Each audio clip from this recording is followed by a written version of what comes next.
Hello বন্ধুরা, আসসালামু আলাইকুম। আশা করি তোমরা সবাই ভালো আছো। আল্লাহর রহমতে আমি ভালো আছি। আজ তোমাদের সাথে আমি শেয়ার করব গরুর মাংস। আমি এখানে 1 কেজি পরিমাণ গরুর মাংস নিয়েছি, আর কিছু নিয়েছি আলুগুলো আমি কেটে নিয়েছি। এগুলো আমি মাংসের সাথে দেবো। এই আলুগুলো আমি ভালো করে তেলে ভেজে নেব। তার জন্য আমি একটা কড়াই দিয়ে দিয়েছি, বসিয়ে দিয়েছি। এই কড়াইয়ের মধ্যে আমি তেল দিয়ে আলুগুলো ছেড়ে দেবো।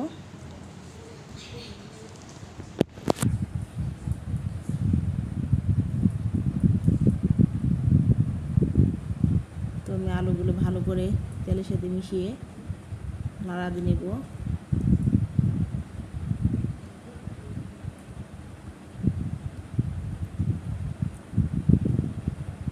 দিয়ে দেবো সামান্য পরিমাণে একটু হলুদ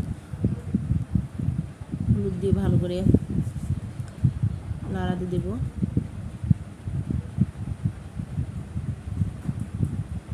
তো আমার আলুগুলো ভাজা হয়ে গেছে।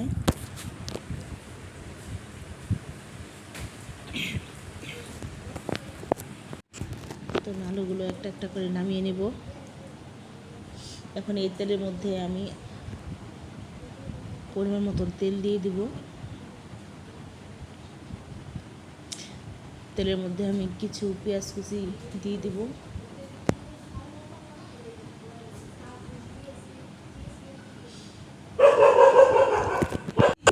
তো বন্ধুরা, পেঁয়াজ আমার লাল লাল হয়ে গেছে। এর মধ্যে দিয়ে দেবো বাটা মশলা,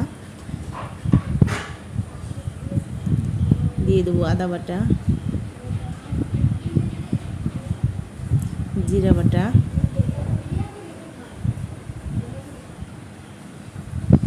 মশলাটা ভালো করে একটু ভেজে নেব যাতে কাঁচা গন্ধ না থাকে। দিয়ে দেবো পরিমাণ মতন মরিচের গুঁড়ো।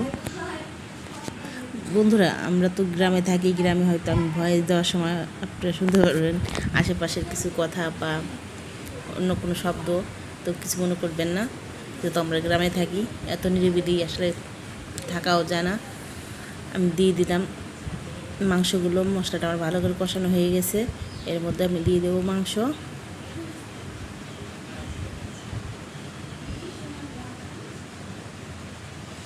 মাংসগুলো মশলার সাথে ভালো করে মিশিয়ে নেব। আমি এখন কিছুক্ষণের জন্য ঢাকনা দিয়ে ঢেকে দেব।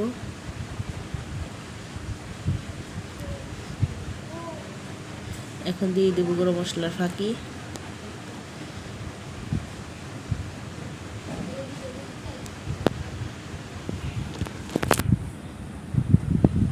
আমি আবারও কিছুক্ষণের জন্য ঢাকনা দিয়ে ঢেকে দেব।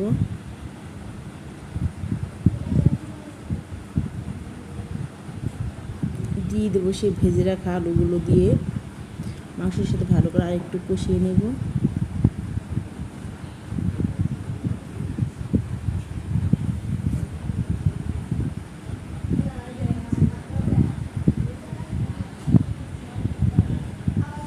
আমি আবারও কিছুক্ষণের জন্য ঢাকনা দিয়ে ঢেকে দেবো।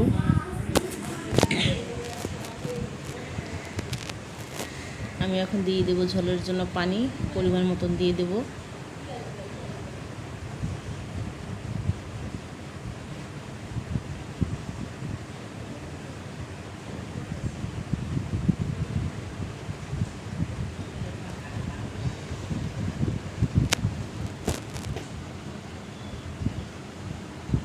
আমি আবারও কিছুক্ষণের জন্য, তো আমার তরকারিটা হয়ে গেছে। আমি একটা বাটির মধ্যে এখন নামিয়ে নেব।